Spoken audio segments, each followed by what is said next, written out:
Dans cette vidéo, je vais vous parler des remboursements de crédit par anticipation. La question qui se pose bien souvent pour les gens est la suivante. Est-ce que je peux rembourser mon crédit par anticipation?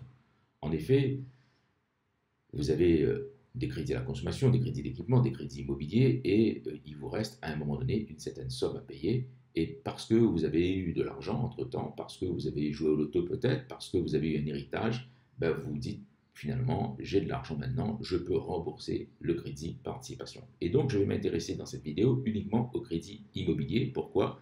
Parce qu'effectivement, ces problèmes se posent notamment pour les crédits immobiliers qui sont des crédits de long terme, de 10, 15 ans, 20 ans, 25 ans ou plus parfois. Et les personnes se disent ben, comment faire pour rembourser mon crédit par anticipation? Est-ce que j'ai le droit de le faire? Premièrement, vous avez le droit de le faire parce que le Code de la consommation le prévoit. Vous pouvez rembourser le crédit par anticipation soit en totalité, soit en partie. Par exemple, vous avez fait un emprunt immobilier de 200 000 euros, il vous reste 100 000 euros à payer. Soit vous dites à votre banquier, je veux rembourser la totalité du montant restant à payer, 100 000 euros, soit je peux maintenant rembourser une partie, par exemple 50 000 euros, ça je peux le faire, je peux rembourser 50 000 euros, bien sûr, il vous restera encore 50 000 euros à rembourser. Donc voilà, ça c'est le point essentiel.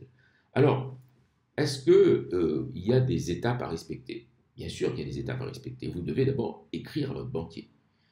Il faut lui écrire en faisant une lettre, en précisant bien sûr le numéro de l'emprunt et du crédit immobilier, parce que vous pouvez avoir d'autres crédits, donc numéro de l'emprunt, et vous dites à votre banquier le montant que vous voulez rembourser en partie ou en totalité. Supposons que vous vouliez rembourser la totalité qui reste à payer. Je reprends l'exemple de 200 000 euros de crédit immobilier, il vous reste 100 000 euros et vous précisez bien que voilà, vous voulez rembourser, solder ce prêt et donc rembourser 100 000 euros d'un coup.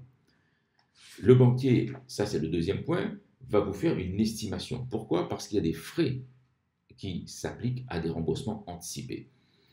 Ces frais ne sont pas négligeables, bien souvent, vous le verrez par la suite. Et le banquier procède donc à une estimation de ces frais.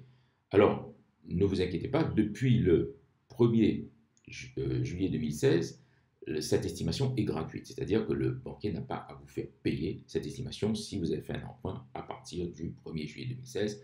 Mais là aussi, le banquier peut vous faire une fleur en disant il n'y a pas besoin de payer cette estimation en quelque sorte, ce devis en quelque sorte. Enfin bon, prenez le terme qui vous convient. Voilà, donc c'est ce que je voulais dire. Alors, venons-en maintenant aux pénalités. Il y a deux possibilités de pénalités. Il y a deux types de pénalités. Soit, premier type de pénalité, vous pouvez choisir cette solution, c'est les frais de pénalité représentent l'équivalent de 3% du capital qu'il vous reste à payer. Ça, c'est la première hypothèse, c'est le premier choix possible.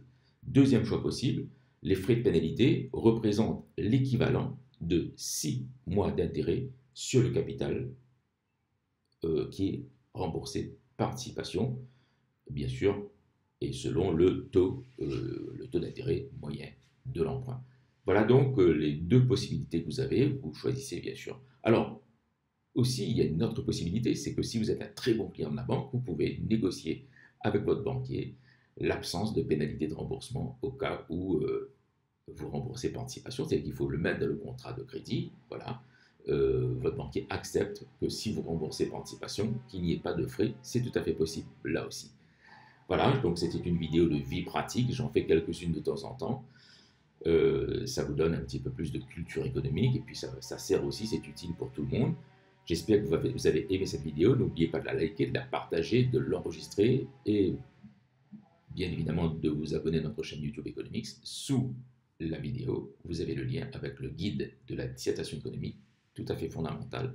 Il est gratuit pour ceux qui préparent des examens ou des concours dans lesquels il y a des épreuves d'économie.